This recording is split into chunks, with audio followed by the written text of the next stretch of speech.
There is a sense that when you inhabit any city, even Vancouver, which is so young, the design is static, that the city is finished.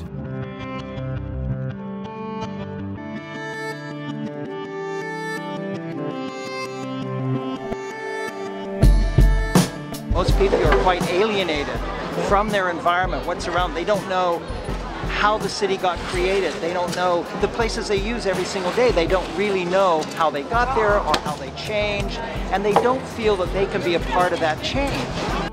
What if, we asked ourselves, we could give people a chance to not just come up with new designs for public space, but to realize those designs, to make those designs out in public?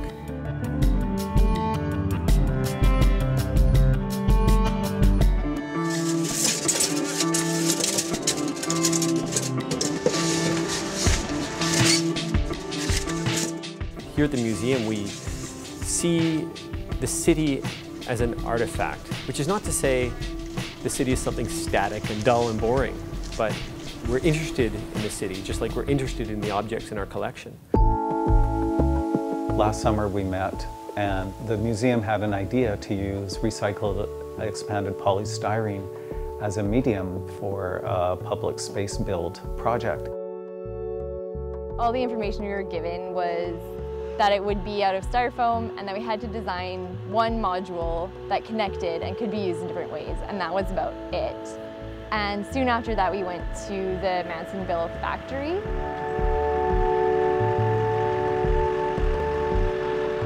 Out in the yard, our friend Jack Liu showed us these huge mounds of material, old used blocks of polystyrene that were bound for the landfill, and they had been rescued by Mansonville Plastics. He told us we could use this material, we could make our own new blocks and build whatever we wanted with it. Seeing that, I think, is what really informed my design. So I wanted to create a unit that was easy for them to manufacture and didn't have a lot of waste, and yet connected in an interesting way. So I started thinking about using the leftovers as something that interacted with the block as well.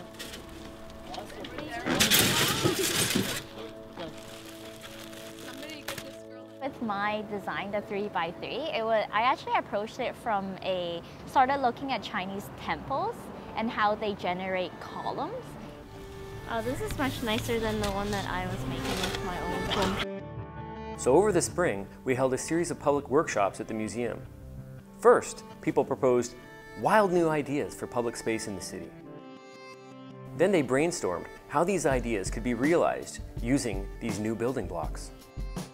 The design professionals are the beginning, but it is people that have to create the energy in a place. We don't imagine static installations.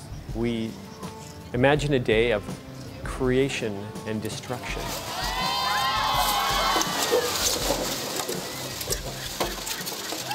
And more creation and destruction.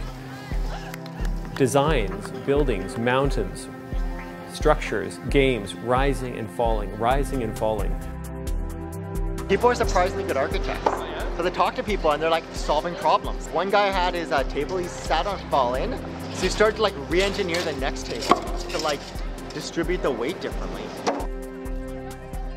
In some ways, this day of play will help people realize viscerally, not just that the city's changing, but they play a role in it, and they can play any role they want.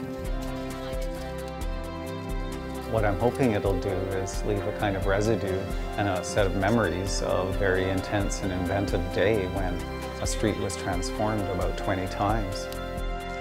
There's this great line from William Gibson about how the street finds its use for things. Everything has an unintended purpose. And when you give the people who were never trained how to use it, they come up with amazing ideas you never thought of. This project is just one part of a journey. The museum sees the entire city as a laboratory. Today, we played with public space. What should we do tomorrow?